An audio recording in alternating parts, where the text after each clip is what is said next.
ଏହି ଲୋକଟି ହଠାତ୍ ଦେଖିଲା କାରାଗାରର ଚଟାଣରେ କିଛି ଅଛି। ତେଣୁ ସେ ଭଲ ଭାବରେ ଦେଖିଲା ଯେ 3ଟି ପିମ୍ପୁଡ଼ି ପୋଷାକ ସେଟ୍ ଧରି ଆସୁଛନ୍ତି। ସେ ପ୍ରତିକ୍ରିୟା ଦେବା ପୂର୍ବରୁ ପୋଷାକଗୁଡ଼ିକ ହଠାତ୍ 1000 ଗୁଣ ବଡ଼ ହୋଇଗଲା। ଲୋକଟି ଆଶ୍ଚର୍ଯ୍ୟ ହୋଇଗଲା। ପିମ୍ପୁଡ଼ିମାନେ ଚଟାଣରେ ଗଣନା ମୁଦ୍ରାରେ ଠିଆ ହୋଇଗଲେ, ଯେପରି ତାଙ୍କୁ କିଛି କରିବାକୁ କହୁଥିଲେ। ଜେଲ୍‌ର ରକ୍ଷକ ତାଙ୍କ ପାଖକୁ ଚାଲି ଆସୁଥିବାର ଦେଖି ଲୋକଟି ହଠାତ୍ ସବୁକିଛି ବୁଝିପାରିଲା ଏବଂ ଶୀଘ୍ର ପୋଷାକ ପିନ୍ଧିଲା।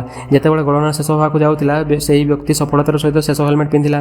ଯେତେବେଳେ ଜେଲ୍‌ର ରକ୍ଷକ କୋଠରୀର ଦ୍ୱାର ପାଖକୁ ଚାଲି ଆସିଲେ, ସେ ଦେଖିଲେ ଯେ ଭିତରେ କେହି ନାହାନ୍ତି। ଅବିଶ୍ୱାସରେ ସେ ଯାଞ୍ଚ କରିବାକୁ ଶୀଘ୍ର ଆସିଲେ, କିନ୍ତୁ ସେ ଜାଣିନଥିଲେ ଯେ ସେହି ଲୋକଟି ପିମ୍ପୁଡ଼ି ଆକାର ହୋଇଗଲା ଏବଂ ତାଙ୍କ ପାଦ ତଳ ଦେଇ ଦୌଡ଼ି ଖସିଗଲା। ତାପରେ ସେ ସିଧାସଳଖ ଦ୍ୱାର ଗେଟ୍ ଦେଇ ଖସିଗଲା। କିନ୍ତୁ ଯେତେବେଳେ ସେ ସିଡ଼ି ଦେଇ ତଳକୁ ଡେଇଁ ପଡ଼ି ଚାଲିଯିବାକୁ ଯାଉଥିଲା, ହଠାତ୍ ତାଙ୍କ ସମ୍ମୁଖରେ ପିମ୍ପୁଡ଼ିମାନଙ୍କର ଏକ ଦଳ ଦେଖାଗଲା। ଏହି ଦୃଶ୍ୟ ଦେଇ ଲୋକଟି ଏତେ ଭୟଭୀତ ହୋଇଗଲା ଯେ ତାହା ପ୍ୟାଣ୍ଟକୁ ଓଦା କରିଦେଲା। ସୌଭାଗ୍ୟବଶତଃ ଏହି ପିମ୍ପୁଡ଼ିମାନେ ବହୁତ ଛୋଟ ଏବଂ ସେ କାହାକୁ କେବେ କ୍ଷତି ପହଞ୍ଚାଇ ନଥିଲେ। ଏହି ସମୟରେ ଉପର ଦେଇ ଏକ ବିରାଟ ଗର୍ଜନ ଆସିଲା ଏବଂ ଏକ ପିମ୍ପୁଡ଼ି ହେଲିକପ୍ଟର ତାଙ୍କ ସମ୍ମୁଖରେ ସ୍ଥିର ଭାବରେ ଅବତରଣ କଲା। ବ୍ୟକ୍ତି ଜଣକ ଜାଣିପାରିଲେ ଯେ ଏହି ପିମ୍ପୁଡ଼ିମାନେ ତାଙ୍କୁ ରକ୍ଷା କରିବା ପାଇଁ ସେଠାକୁ ଆସିଛନ୍ତି। ତେଣୁ ସେ ବିନା ଦ୍ୱିଧାରେ ତାଙ୍କ ପଛପଟେ ଚଢ଼ିଗଲା। ଏହି ସମୟରେ ବ୍ୟକ୍ତିର ପଳାୟନକୁ ନେଇ ଜେଲ୍‌ରେ ଅଶାନ୍ତି ସୃଷ୍ଟି ହୋଇଥିଲା। ସମସ୍ତ ପୋଲିସ ବାହିନୀ ତାଙ୍କୁ ପିଛା କରିବା ପାଇଁ ନିୟୋଜିତ ହୋଇଥିଲେ।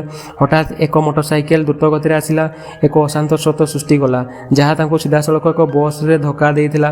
ଜଣେ ମହିଳାଙ୍କ କେଶରେ ତାଙ୍କୁ ଧକ୍କା ଦେଇଥିଲା। ତାପରେ ତାଙ୍କୁ ଏକ ଖବରକାଗଜ ଉପରେ ଚାପୁଡ଼ା ଦିଆଗଲା ଏବଂ ସେ ନିଶ୍ୱାସ ନେବା ପୂର୍ବରୁ ତାଙ୍କୁ ପୁଣି ଝଟକା ଦେଇ ବାହାରକୁ ଫିଙ୍ଗି ଦିଆଯାଇଥିଲା। ଗରମ ପବନ ତାଙ୍କୁ ଶହ ଶହ ମିଟର ଦୂର ବାୟୁରେ ନେଇଗଲା। ନିରନ୍ତର ଅସ୍ଥିରତା ସେହି ବ୍ୟକ୍ତିଙ୍କୁ, ଯିଏ ପ୍ରଥମ ଥର ପାଇଁ ଉଡ଼ାଣ କରୁଥିବା ବ୍ୟକ୍ତିଙ୍କୁ ମୁଣ୍ଡ ଘୁରାଇ ଦେଲା। ଶେଷରେ ତାଙ୍କର ଆଖି ବନ୍ଦ ହୋଇଗଲା ଏବଂ ସେ ଭୂଇଁରେ ପଡ଼ିଗଲେ।